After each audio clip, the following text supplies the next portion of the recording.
Welcome to Red Pill University. I am here with Joe with Mike, and class is in session. So in the last few episodes, we've been diving into improving SMV, starting with your presentation. Last week, it was the social attributes. Tonight, we're going to dive into status, social status.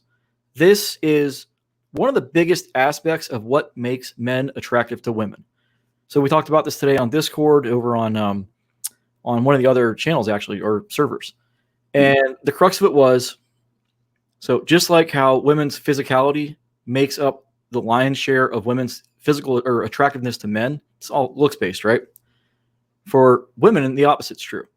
It's less looks and it's more this amalgamation of different factors, status being one of the biggest factors. So we're going to bring this up right here. And hopefully James will be on. I have not heard from him today. So we're going to talk a little bit about what it is, why it's important. Hopefully I just kind of given you a little teaser on what that is, and then what drives social alliances.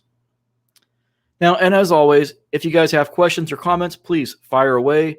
We will get to those at the end of the show.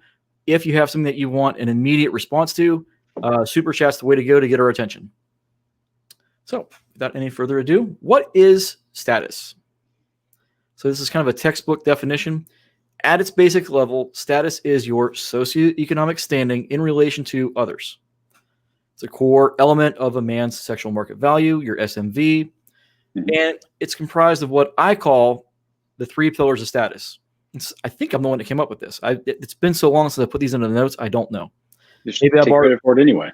I'll take credit for it right now. So those three pillars are something you are, something you do, and then something you have. So, and I did another video on this a while back. It got dinged because I used too many clips from Science of Sex Appeal. It's a good show. I highly recommend it. It's in the science playlist over on this very channel. It's also linked in the description of this video, I think. Yes. Down at the bottom.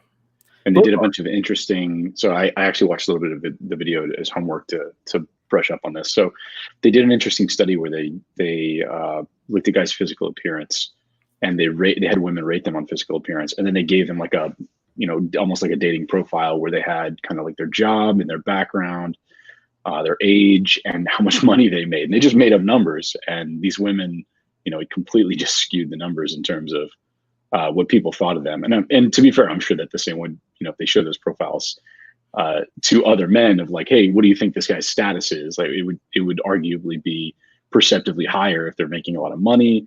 They get a better title, like a CEO if you're an executive. If you are one of those guys that is kind of at that level, it's gonna reflect, in your SMV for sure. Yep. So, and as always, if you guys like this kind of content, please hit the like button. It helps out with the YouTube algorithm. Be sure you subscribe, hit that notification bell, because that's going to help us grow the channel moving forward. And then also head on over to Discord. We always do the after show. Usually Mike stays awake. Maybe not. Sometimes I do, sometimes I don't. Yeah. But yeah, we do the after show on Discord live. We have watch parties. It's a growing community, all free. Nothing. We do take donations through Patreon for the show. That helps cover some of the hosting costs with StreamYard and different factors. And we're also accepting boosts right now on Discord to kind of pump up the audio quality now that we're doing more live streaming and live chatting through that. Yeah, so we're turning on features like high quality audio, video, things like that. But being able to upload larger files, stuff like that. But it's all revolved around kind of delivering more of this good stuff. And we do constantly. There's a lot of the guys that have been on there that answer a lot of questions. It really is kind of a sounding board, because the way I think about the Red Pill is like it's a think tank really. So if you have any questions about how to up your status there in specific, like that's where to go after the video. Yep. So getting back to class, that was a little detour. All right. So something you are, something you do, and then something you have. Let's get into some examples. So why is status so important? For one, status is king.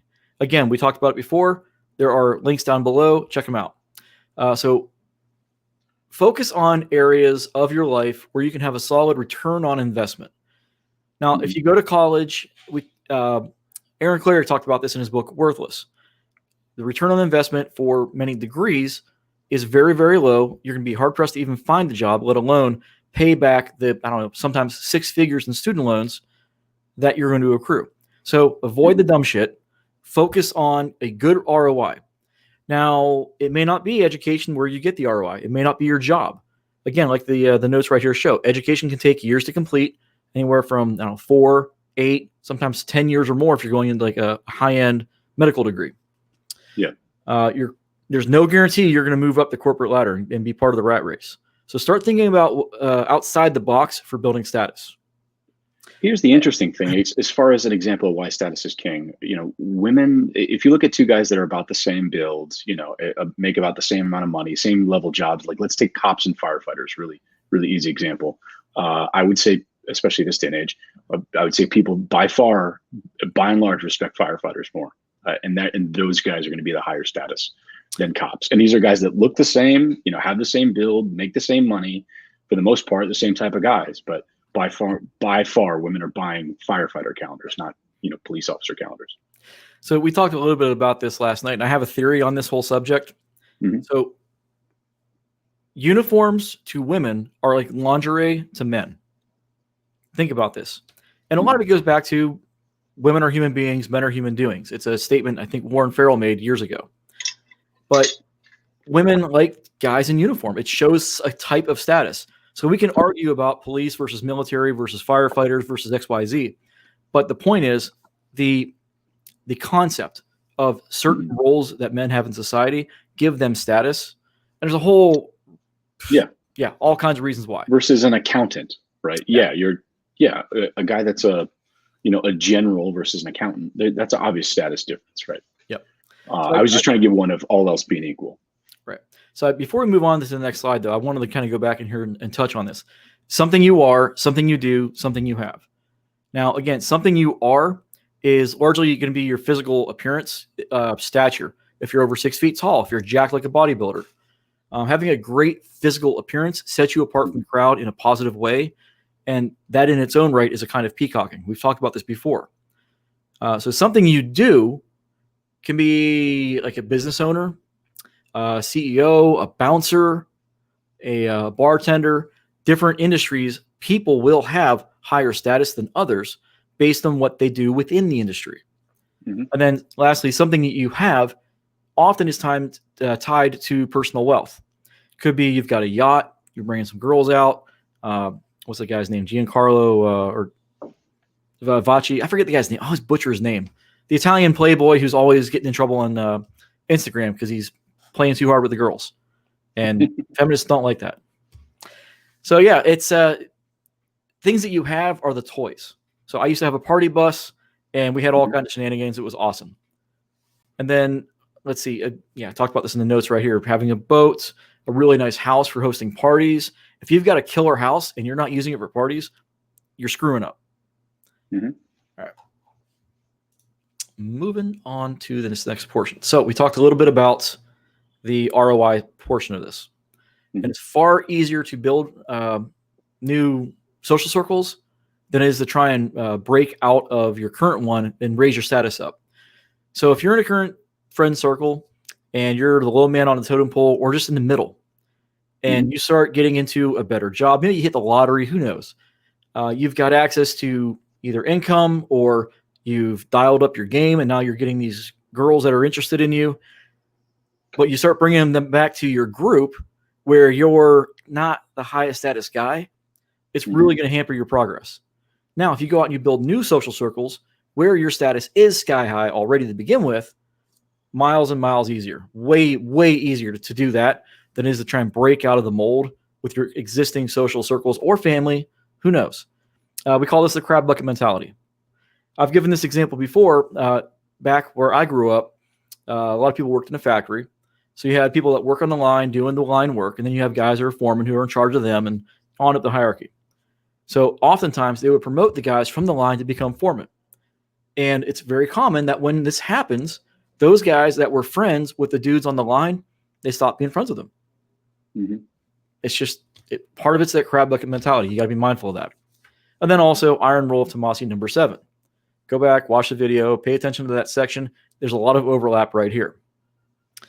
Now, we started talking before the show. So host events based on your interests. The example I got, I think, was from Adam Lyons maybe 10 years ago. And his example was, if you're into art, if you're a real big art geek, so whenever you're out cold approaching, invite the girls back to your place for an art showing and actually have an art showing. This isn't just a line.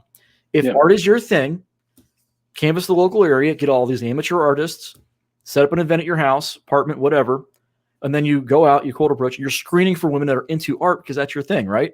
So you're going to invite these girls over, say once a month. You're going to have a big art showing at your house. So when people show up to your place, you are the highest status person in the room. Because again, it's your place. You put the event together. You're directing everybody. Right. So when they all show up, they go talk to you and see you because they're here for you and the art, obviously. But when they want to get your attention, they've got to fight the crowd who already you're engaged with. The example I had earlier was, I think I said this in one of the previous episodes. When you drop somebody, say, into a Russian theater release party, movie release party, you don't speak Russian. When you canvass the room, you can generally tell who the main star is or the producer or the director because they're the ones that are going to have a crowd of people around them vying for their attention. And that's going to be you when you set these kinds of events up. This is how you can really stack the deck in your favor. It's super easy to do that. It doesn't have to be like a high cost thing, right? And you don't have to have a crazy social network to be able to have like a wine tasting party or whatever, if wine's your thing, or just get people together for a potluck and hang out, or just grill in the backyard, whatever you're gonna do. Your status doesn't have to be super huge, but if you are the guy that's directing everybody, right, you're gonna get those questions about, hey, what do I bring, right? Hey, is it okay if I bring a +1? If you are directing everybody and you're saying, yeah, like totally invite somebody else, I'm sure if you're cool with them and I know you're a reasonable person, definitely invite them. Or what should I bring? Bring a 6-pack of beer, bring a side dish, bring, plates, napkins, whatever you're going to do. Just be the person that kind of sets the agenda. Bring plates. Yeah. I meant plates to eat off of, but you could also bring, your side chick. Yeah, for sure. Yep. I took us off this. So you get the idea. I see some comments in the thing. That's good. Keep the comments coming, guys. We got tons of time. All right, moving on. So what drives social alliances? There's generally three really, but the main ones are propinquity, mere exposure, social proof, and investment. So, and social proof in of its own right is a kind of social status. All right. So it's not really, doesn't really fall in this section too well, but it needs attention. So propinquity, this is right off of Wikipedia. The propinquity effect is the tendency for people to form relationships or romantic relationships, friendships and romantic relationships with those whom they encounter often. And I think it was Stanley Milgram, one of their experiments back in the day. They found in large metropolitan areas, most people form relationships within those that live within 2 blocks of themselves. So you can live in a city of 12 million people. Generally speaking, you're going to end up in a relationship or making friends with those that live in your little bubble. Which, when you think about it, it makes perfect sense because that's where you're going to spend 90% of your time anyways. So it's the big cities are like that, where you've got the neighborhood local grocery store where you're going to run into everybody, or the neighborhood bar or whatnot. Yep.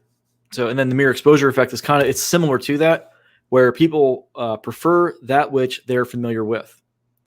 So Coke versus Pepsi. So here's a real interesting anecdote. Why is the colors that we associate with Santa Claus red and white? It's because of Coca-Cola. That's their brand colors. And back in the day, when we had color TVs just coming out, they spammed the shit out of advertising using Santa Claus with their branded colors. So now, 60 years, 70 years later, we associate Santa Claus with Coca-Cola's colors without even knowing it. Back in the day, it used to be golds, reds, greens. It was more colorful than it is now. But again, propinquity kicked in, mere exposure kicked in, and now that's what people think about. So they've shaped our cultural reference point just through their advertising. And that's why, one of the reasons why people prefer Coke over Pepsi, if you look at the big studies. And of course, you've got social proof. And that is being accepted as having high value within a social setting. And of course, it says right here, high value can take many forms. Let's see, we talked about the opening night, the art gallery concept. having value within a social setting. This goes back to, I mean, if you really want to go back, we're talking like Mr. Method, DHVing and stuff like that. But I'm trying to get you guys to get out into the world and actually build real status, improve yourselves, make yourselves the best version of yourselves. This way, this kind of stuff happens naturally. What are some examples where you can see having that high value in a social setting? Because we talked about before where you want everybody in the room kind of vying for your attention. You want to be the highest status person in the room especially when you're trying to attract women. That's what a lot of guys are going to be doing this for. That's why they're watching the show. It's all about the sexual marketplace and sexual market value. So in that context, maximizing your value, maximizing your status, having sky high social proof and pre-selection, that's going to make or break your game. Yeah, a couple of things here. I would say, I touched on making the decision and directing people. I would say that one big thing that's probably a part of this is having some value to bring to the encounter, right? Whether that's kind of interesting story, interesting anecdote, something something you know how to do.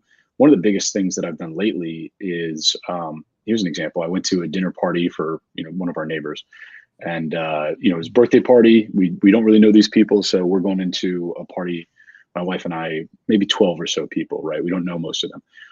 So I offered to make drinks, right? I know how to mix, a couple drinks, maybe 5 or 6 types of drinks. And I just said, hey, does anybody want this kind of drink? I'll make one, and I'll make one for myself, and I'll mix everybody else one. And pretty soon people were like, oh, it's interesting that you're, how do you make this? You have the recipe memorized? Oh, wow, that's really fascinating. So you just, anything to kind of set yourself, like I am demonstrating that I have more knowledge than somebody else, right? When I'm teaching them how to do something, that's a real easy way to do it. I had an encounter once where there was a young woman who was at a cigar kind of networking event or whatnot. And I taught her how to smoke a cigar, and she was absolutely blown away that I had like all this knowledge about how to do that. But that's just kind of stuff I've been exposed to. Every guy has that type of thing, right? And as long as it's not like, I mean, you can't really sit a girl down and show her how to play World of Warcraft. That's not what I'm talking about. But if you can show her how to do, her or another guy, teach them how to do something interesting, you can build these connections where somebody sees value in interacting with you. Yep. Give you a little personal example from my life here. Was this must have been about 10, 11 years ago, down in DC for a party bus tour of different clubs. And it wasn't mine. It was just one you sign up on, just party bus, whatever. And so there's 2 events happened this night. The first one was we went to one of the bars, and one of the girls in the group that I was with, we were vibing pretty well. And she ran into a friend of hers who was not on the bus tour, but she wanted to, like, hey, why don't you come with us on the bus? But you've got to sign up. There's money involved. So I was like, don't worry about it. I'll talk to the guy. And what they don't know was I sold it as, hey, look, this girl's into you. And maybe she was, maybe she wasn't. I think she was kind of like, obviously he was the highest status guy on the bus because he was the MC of the night. So it's like, so if you bring him on, I'll sell you, I'll wing you. You know what I'm saying? It was basically the gist of it. So this girl might be interested in you. They were making eyes at each other earlier on anyway. So it worked. So we all get back onto the bus. I talked to the guy, and she's like, oh yeah, she's cool. Bring her on. So to the girl that was with me earlier on, she's like, how'd you do that? And then the other girl was like, how'd you do that? And she just kind of played it off. So right there was social proof by being able to bring her along for the party, even though technically she wasn't supposed to be there. And everyone was better because of it, because the guy that was emceeing, now he had fun. He had a girl that was somewhat interested in him. I kind of pawned her onto him. The girl that I was with, now she's like super interested and curious. I'm stoking the curiosity, getting the hamster spinning. And then later on, we went to another bar. I've talked about this before. When we went to Midtown, we go in. Everybody goes up the stairs. It's like 2 flights of stairs. You got the first flight of steps. You go. There's a bar, like a bar lounge. You go up another flight of stairs, and that's where the big dance floor room is at. Oh, this is the running the gauntlet thing. Running the gauntlet. Perfect. And we right down at the ground floor. There's 2 dudes standing outside, and I knew them from the community. Hey, Joe, we know you're going to be here. And it took us like 10 minutes to get inside. And by the time we got upstairs, like we were just on the second floor, and then the first landing. She looked at me and she's like, "Are you like that? Like, who are you? I don't know you now. Like, I'm some sort of secret celebrity that she didn't know." How do you know all these people? Exactly. And if you get that proof question, sky high. That's the question to get. How do you know all these people? Yep. Right. When you get those kinds of questions, you're doing it right. Mm-hmm. Yeah, and I would add to that, if you can recruit people, to Joe's point, if you can recruit people as followers to do an activity and be the person to say, "Hey guys, you know what? Like, let's go in the hot tub." Right? You're at a party, hot tub's not being used. If you can be the one to suggest, let's jump in the hot tub. Or if you're out at a bar and you say, the dartboard's not being used, and you say, "You know what? I'm really interested in playing darts. Who wants to play darts?" And you can recruit followers over to you. You can, the best way to have social status is to be a leader, have people following you. Yep, that leadership, and then having the acknowledgement from others, those that actually do follow, in a sense, who are giving you that status. Man, that's mad. It's really hard to put into words just how meaningful that really is. Because once you see it for yourself, it's going to change your way of viewing things. Yeah, social game is like no other. Yeah. So I'm much better at warm approach, where I know people because of these kinds of dynamics are in play. Cold approach, you've got almost zero status unless you're some kind of celebrity where you're recognized. When you have this kind of social proof, this kind of social status, and you can really put this stuff to great effect, man, I'm telling you, it's going to break your brain when you see how awesome it is. So I did say there was another piece to this. All right. Investment. Now, we've talked about this before. We've kind of hinted at it. So the person least invested in the relationship controls the relationship. This goes right back to Rollo's holding frame, some of the stuff that Hartistes talked about. And I think we've all been there at one point or another in past relationships where you're the one walking on eggshells in a relationship, trying not to piss off the other person because you know there's going to be hell to pay if you do. And maybe if you're trying to get laid, you got to play the game. Well, not really. This kind of talks, I'm looking over here. So if you find yourself in the position where you're on your heels, you're walking on eggshells, just know that you lost frame. It might be time to just kind of cut them loose. Cut your losses. Yeah, cut your losses and realize that goes back to Iron Rule of Tomasi number 7. All right. So this goes for friendships too, and I don't want to get to the point where you're just cut people off and move on to the next person. Go. I didn't realize. I'm sorry, we didn't have the actual thing up. My bad. No, that's okay. I think we were pretty much mostly on topic, but from a friendship standpoint, it's one of those where if you've got a friend where you're constantly wondering like, hey, is this person going to flake on me? This person doesn't call me back, yada, yada, yada. Like, just let it lie for a while. You know what I mean? Like, allow that distance to happen. And if they are not that interested in the relationship, it'll be evident if they don't come back to you and say, "Oh, I'm sorry, I've been so busy, I've been meaning to get back to you," yada, yada, yada. But, don't always be super invested in whether or not somebody's going to be interacting with you, right? It's one thing to take an interest and be hopeful, but I would say, be interested, not invested, is I guess what I'm trying to sum this up as. Yeah. And we've talked about this before as well. When you are interested, you will be perceived as interesting. Yeah. You don't want to be seeking rapport. You want to be able to, well, we're going to talk about that right here, actually. So yeah, you want to mix it up, not just seeking rapport all the time. You want to be either neutral or, rapport breaking in some cases. Like, hey, I gotta run, definitely good talking to you, that type of thing. Yep. And that goes right to the next point, building investment mutually like a layered cake. I think I get this from Adam Lyons as well,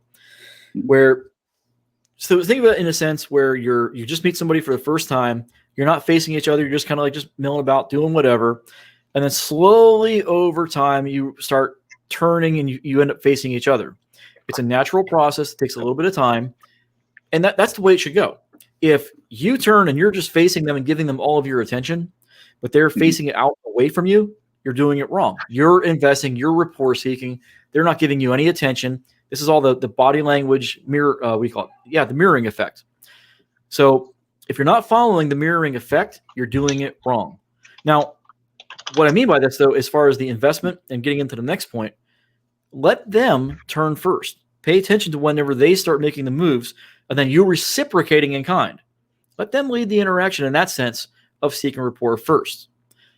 Now, there's some fine tuning that's going to happen here, and experience will be your best teacher.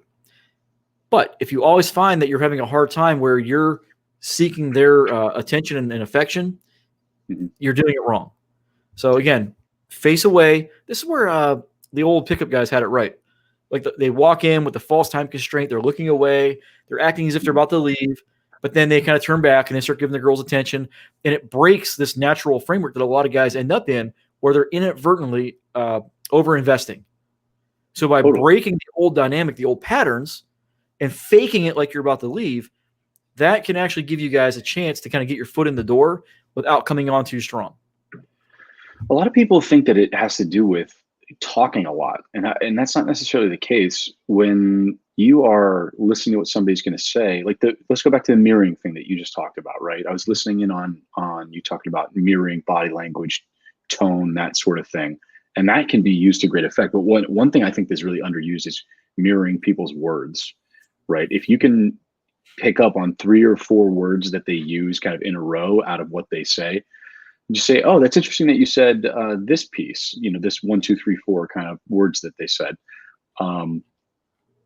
What exactly do you mean by that? Or tell me more about that. And one of the young men I was talking to this past week about, he has a tendency to just cut in, jump in, talk a lot on conversations. And it's not this curious nature. It's not this kind of interested quality. He's just throwing words at people, right? And one suggestion I gave him is play stop go, right? When somebody's talking, don't be afraid to cut in and say, hang on, let me make sure I understand what you're talking about. Or, oh, you mentioned that. That's really cool. Tell me more about that. That's really interesting. And what you're doing is you're effectively commanding, not the topic, let them talk about whatever they want, but you're commanding the pace of the conversation, right? So you're telling them like, oh, I want to go back to what you said here. This one thing that you talked about. Joe's great at this. When I go off on my little riff, he'll say, yeah, that's great. That's super relevant. I want to go back to this point because we didn't cover it enough. But that little stop go game that you can play is a great way to control the pace of the conversation and understand when you're breaking rapport or seeking rapport. We're going to talk about that a little bit more later on in the course with the gift of gab. So I call it checking in. So, oh yeah. So for sure. What do you mean by that? Or can you tell me more? Or do you know what I mean? Those kind of interactions where you're trying to seek more information, that clarification, just to kind of see if they're following along or make sure you're following along. That can go a long way. It's kind of overlapping with what you're talking about right here. But again, that's coming up later in the course. Stay tuned. So whenever you are investing slightly less than they are, you're creating a chase frame. That's the key takeaway from this. So you're just going to have them invest a little bit more than you are, or you're going to invest a little bit less than they are. Put it that way. I think one of the notes on here too is go back to the Hartisti video about the 16 commandments. Oh yeah. Yeah. I thought you might go back right now. I'm like, what? No. Like after this, go watch the video as a corollary. But the one that I'm referring to here is 2/3, the 2/3 ratio. Oh, right. For every 3 words they're saying. Yeah, it's a good segue. So for every 3 words they're saying, you want to do, give them 2 back, right? This is, oh yeah, there it is. Oh man, what a mess this text conversation is. So you want to break this down on the left and the right? Well, so first off, we're talking about investment. This is kind of an extension of that. So it's an example of what not to do. So I'm guilty of this. Everybody has been guilty of this at one point or another, where you're texting too much. You're over invested. So, I mean, guys have been talking about this on the forums too, over on Discord, posting actual chat examples where they are naturally following the 3-2 rule, and it goes well.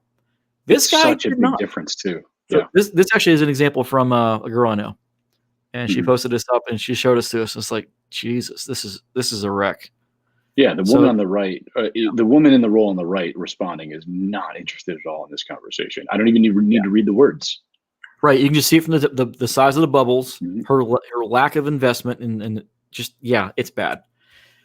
And sadly, this is how most guys go on Tinder or these dating apps. It's this kind of just garbage. You can't be doing this.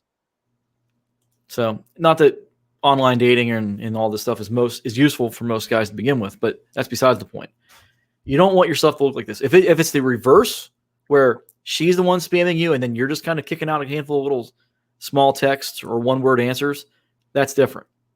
So now you're following you've got the investment kind of in your favor. Even then, you got to be wary. If she's way more invested than you are, that could actually break, where then she just gets fed up because you're not reciprocating in kind. Yeah, that's not a 3-2 ratio. If that's not sticking to that, that's such a solid ratio. Mm-hmm. Yeah, you've got to have that mutual, right? And again, it goes back to that multi-layer cake where she invests a little bit, you invest a little bit. She invests a little bit more, you invest a little bit more. You're building this dynamic, this relationship, this trust, the camaraderie, that's not the right word, the comfort. Well, yeah, you're building this comfort up together. Ideally, them seeking rapport a little bit more than you. And when you talk about rapport, just to dig into this a little bit for the layer cake kind of metaphor here, if you can get in a conversation with a woman that you've only met once or twice, if you can get like a little inside joke running, right, that's at the thing, and just find something to touch on again and just kind of go back to as like a shared joke that only you two know or whatever it is, then that's absolutely huge. There's little pieces of rapport, that you're able to build on when you're in that third encounter or fourth encounter and talking to her. Yeah, it's what you just said. So I think we are this is the end of the show notes for this week. Mm-hmm. We've actually only been at this for about 32 minutes. So believe it or not, this was actually a pretty short one. We're going to keep this one, I think, really concise. There's so much to unpack here. Yeah, this is one of the ones I think guys got to kind of go back and watch because they're going to pick up different elements every time they see it. Yeah, I think you'll be able to come back to this one. I just want to emphasize. I got my notes here on remembering your tone. When you're speaking up, when you're rapport seeking like this, when you're ending the end of your statement upward, just most of the time for men, that's not going to work out too well. You mostly want to stay in the neutral tone like this, or you want to be kind of in the rapport breaking, more directive tone like this. Yeah, when the tone goes down. When it goes up, you're kind of seeking rapport, you're seeking attention, validation maybe. But when it goes down or down, down. Work on it, play with the tonality. We're coming up on a complete section all about rapport breaks, rapport seeking, all of the qualification stuff. That's coming up in the future. We're not leaving you guys hanging. It's planned. We just got to get to it. Right now, we're just kind of covering the background information. Again, status is massive. This is, I cannot overstate how important this is. If there's any one factor of male attractiveness, of all the different factors that got to go into it, status is far and away number one. Especially because, a lot of these guys, if that's all they've got going, that's still more than enough. We're talking like celebrity status. Yeah. The example I always like to give is Lyle Lovett when he married Juliet Roberts. Is that her name? Julia Roberts. Julia Roberts, yeah. This guy was so goofy looking, but pinnacle of his game, top country singer at the time, one of the top. But when you look at him, you're just like, what was she thinking? But status, maybe he had a nice personality, who knows? But status is definitely key because this guy was at the peak of his game at the time. So, and also you think about it, getting laid like a rock star. That term exists for a reason. Rock stars have high status. They are on the stage and the entire venue is looking at them, giving them their attention. So think of it in that kind of a context. When you are the top person, high status person in that venue, you're drawing all their attention, it's all kind of peak status right there. It's hard to put in the word. What's important. Yeah, no, the reason we're emphasizing it now, this is getting into more of the intermediate stuff because we can sit here all day and talk about like, oh, you should dress better and you should lift weights. And, that's stuff that you can get started on, this week. Like you could work on your posture and within a week or two, you can be more cognizant of standing up straight. We talked about where you hold your drink, all those things. You can start to get those into your interactions. In a month, you can fix your tonality and make sure that you're not speaking up to everyone. You could do those in a really short period of time. Building status takes time. You need to actually invest time to be able to get, I've said this before in the Discord. If you don't have 3 good friends like real solid male friends, then I would consider that probably more of a dysfunction in your life than you don't have girls that you talk to. Having guys to go out and just have that channel that rock star game, right, where you're with a guy or two out at the bar and you decide, look, I'm going to buy the first round, guys. Did I make a big thing of it? What do you want? What do you want? Look around the room. That kind of energy in a given interaction, it could be for 5 minutes, and somebody catches your attention, and you are pointing at people, you are directing things, you're quarterbacking the interaction. If that happens for 5 minutes and somebody sees you doing that, they automatically get that note of like, oh, this guy is actually being a leader, right? He's demonstrating leadership in that interaction. And that's something that you can, kind of trade off of to a certain extent. All right. So I think we kind of nailed it in that sense. I do want to kind of get to these. I want to get to the questions because there's some good stuff coming up. All right. So for the podcasting folks, Yes. Young Prodigy. Thanks for the classes, guys. In the past week, I've been binging. I began to consider myself high value and treat myself like that even more. I got my first 2 numbers in a year, and congratulations. And a date with my dream girl, pretty much as a consequence of how I carried myself. That's it, man. The success is that you went out there and I think you skipped ahead a little bit. But what I like about this question is he's saying, hey, when I respected myself, people respected me. We've said that before on the show. And that's totally true. If you have that in your mindset and you internalize that you're, high value, because everybody can kind of fake it till they make it. But once you really start to see the results and like, oh, this works, like I should be comfortable talking to people, then you start to get the real results of that self-confidence. Yeah. I just wanted to throw a shout out to the trying to find all of our patrons here. Give them a thank you. For sure. Here we go. So Reese, Koza. Let's see here. Where are you guys at? This thing it's not cooperating. Imagine that. Patrons. There we go. No worries. This is not. There we go. While you pull that up, I'm going to touch on the next question because I've mentioned this probably about 4 or 5 times on the show. Okay, here we go. I got him right here. Oh, so, you got it. Go ahead. So, Koza, Reese, Crow Colt Cowboy, Dante Wang, 19, Matthias, Andy Hune, Brulafi, Corin, Mr. R.A. Smith, Lee Barlow. Thank you all for supporting the channel. And I've got a cat attack right quick. Really appreciate it. Cat on the channel. Love it. Yeah. No, guys, the support helps. What it does is it essentially pays for us to be able to do things like run the Discord. Just the little things to be able to get stuff out there. If we need, software to chop up some videos or whatnot, like that comes with license fees, stuff like that. So it helps. This all goes toward, Joe and I have careers and we, make money.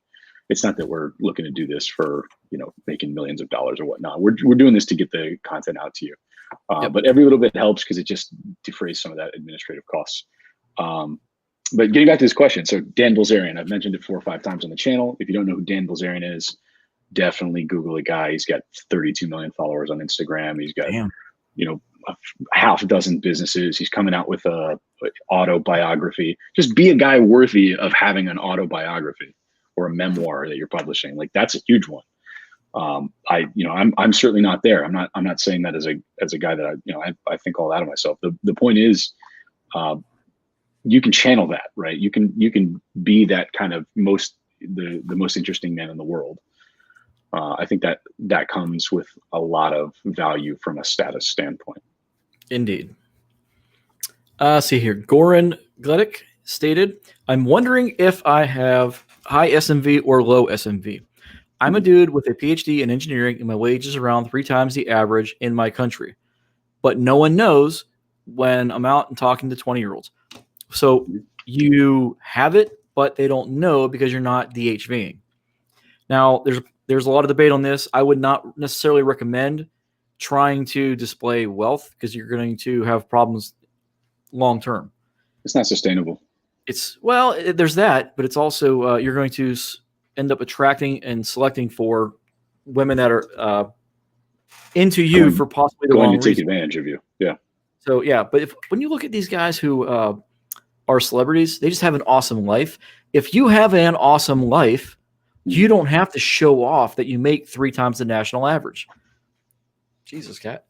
No, he's all over the place. Yes, one of the answers to this question that I would give is have good taste or develop good taste, right? Like if you are a guy who makes a lot of money in your country, and you can afford to travel to different places or eat a bunch of nice meals at different restaurants and garner this kind of like, opinion where you kind of got some level of expertise to say like, yeah, you know what? I know a little bit about wine. I know what's a decent wine. I know what I like, and I know what to look for. And you can kind of, you have that kind of mastery out of a hobby, right? Or whatever it is. Some cool spots to travel, or a lot about certain things in the fitness domain, right? Those are things that are, you're not spending a lot of money to do that, but you can always trade on that in terms of, telling people like, oh yeah, I do rock climbing. And this is, if you're looking to get into it, like, this is what you should look for. Bang, bang, bang. This is what you should think about getting. And only costs about $200 to get started or whatever that is. That's a demonstration of value. Yeah, you can display excellence is in of its own right a DHV, and it's also a high status thing to do. Being well traveled is a really good one. So if you can talk about wherever you've been in an educated manner, for people that value travel, it's going to have a lot of stats for them. Sure, so that's the other thing. Even status is going to be very, very fluid and situationally dependent. This is something I forgot to mention earlier. So if you take a guy and he's the CEO of a huge Fortune 500 business, he's been on TV, people know him because he's a business guru. When he goes to a business trade show or what have you, people are going to know this guy, and he's going to have a lot of stats. Again, it gets into that dynamic where people are like, holy shit, that's so and so. They want his attention. They want to pick his brain about something. They want to do an interview with him. You drop that same guy into a concert setting where he doesn't know the band. Nobody knows who he is. They're all 20 years outside of his age group, his demographic. He's just this old weird guy who just showed up at this concert. The real guy with status is the one on stage. You see how it changes. But if you take the guy on stage, you put him into a business setting and no one knows who the hell he is, now his status is low. So it's all situationally dependent on what's going on. All right. There are a lot of ways to show high SMV. Another one of them is just demonstrating frame, right? I'll give you one of the funniest stories from when I met my wife. We were talking, politics came up. We're Joe and I are in DC. So politics inevitably in Washington, DC is going to come up at some point in those conversations. And that's fine. And so, I'm in a circle of people. I moved to the city as a new person, and I'm at a birthday party. And my wife is in the conversation, and she wasn't my wife at the time. I barely knew her. And so I said at one point, oh, you do know the difference between classical and modern liberalism. And I said this to my wife, who really didn't know me at the time. And she said, yes, 2 of my degrees are in political science. And I just said, all right, like, I'll be the dumb guy in the corner here. So she just completely obliterated that, right? I'm trying to show expertise, right, on something, and she just completely was over the top of me. But the way that I handled it with humor, and I had, demonstrated I had a strong frame about it, and I just laughed it off, and I was like, well, okay, well, you clearly know more about that than I do. That is in and of itself a demonstration of SFP. Okay, let's see here. Moving on, so hopefully that answers your question. So you're wondering, but yeah, how do you do it? Getting more specific, the 20-year-olds don't know that you make a lot of money. This is something I'm kind of stuck in with myself, where I can't just go out and say I make a lot of money. But if you have a nice watch, it doesn't have to be a really super fancy, like a Rolex or something like that, but a nice looking watch. I showed some pictures of one of my favorites over on Discord. It's not a $1,000 watch. It was like maybe $150, $160. But to a college kid, that's a lot of money. So to her peers, that's outside of their range. But a lot of young guys pull this off all the time with like the newest iPhone, right? Or I've got the brand new trend, right? They want to get like that one thing that's like, oh, I'm on that new stuff. I think there's a little bit of value in that, but just there's a lot of ways to do it. You can demonstrate mastery, you can demonstrate expertise, you can have good taste, you can have good style. All of those things come from exposing yourself to different new experiences. Right. And it goes back to things that you are, things that you do, things that you Mhm. have. Things that you Right. have absolutely can raise your SMV, your Oh perceived yeah. SMV. And I'll give you an example. So in '01, I got a BMW. I was the only guy in the dorms on my base that had a brand new BMW. Hmm. And people hate it, but I'm telling you right now, it is absolutely true. I got more action that first year than I did like in the 2 years preceding it, Oh yeah. because the car drew the eyeballs to me and gave me the attention that I otherwise wouldn't have had. So a lot of girls wanted to go for a ride. It's just a BMW, I but remember that demographic, it didn't matter. That was the high status thing for them. So when I was younger, I remember getting like a nice new luxury car, it was like a Mercedes C-Class or something like that. When I was kind of newer at a gym and I didn't really know anybody, but I had like a brand new girl that I was dating and a brand new car around that time, and people were like, "Oh, who's this guy?" They're like, "What's he doing right?" So it's that some of that stuff matters, man. and scale it up. Yeah. Ferrari, Lambo, really high end cars, right? Hmm. When you see them on the road, they get your attention. Hmm. That's just kind of that's what happens. So yeah, I wouldn't recommend buying a Ferrari, but No, you yeah, know, you don't have to yeah, buy a Lamborghini. Maybe you could right. go get together with some of your buddies, go charter a sailboat, right, Mhm. and have that be your weekend thing, and you all go spend a couple $100 each to charter a sailboat, and you're out there, and you get a boat, looks like a high status thing. And women go, oh, they got a boat, right? No, you just chartered it for the weekend. Yeah, they don't have to know. And also, this is Yeah. going back to the homework that I prescribed a few weeks ago. Go out 30 minutes a day, every day of the week, start collecting those numbers, and invite them back for this big event that you're going to do once a month. Hmm. If you're into boating, water sports, whatever, rent the boat. If you're into Yep. the art scene, do the art gallery showing. Hmm. Think about what is important to you, your hobbies, your interests. Create that monthly event. So when you have these interactions, you've got a reason to get their number. It's to Yep. invite them to the event. All right. Hmm. That's how this all plays out. This is called having social skills. Yeah. This is what people do when they make new friends. Hmm. So what you do with that on the back end, as you start to escalate, you get into more intimate settings. Things happen. We're getting there at the show. Don't worry. That's future episodes. But right now, just go out there, meet people, bring them into your life, have their interactions with you, ideally when your status is at its peak. All right. That's what this kind of episode's about. Yeah. If you have nobody in your life, you have no status. Yeah. So let's see here. Begley 232. Careful with the dream girl talk. It can blind you to red flags. This is a reference up to what Young Prodigy had spoken earlier of. Mhm. Date with his dream girl. So remember, there's no such thing as nice girls. It's all She's not the one. Yeah. There are no unicorns, boys. Like I get what he's saying with his dream girl, really. And if she is, she's a dude. Yeah, right. The crazy But I get what he's saying about the dream girl, which is, his ideal, like the type of woman he's attracted to, right? Maybe she's got a high level of attractiveness. She's at 9 on the 0 to 10 scale. I get what he's saying, but yeah, this is very well founded. If you go into it thinking like, oh, she's super special, she's not like all the other women I've met, like your expectations are really too high, man. And I would say not just for women, but for friends and people in your life that are connections too. It's just another person, man. You can like them and that's fine, and think they're good people, but it's just another person. Yep. Don't put them on a pedestal. Yeah, that's it. Let's see here.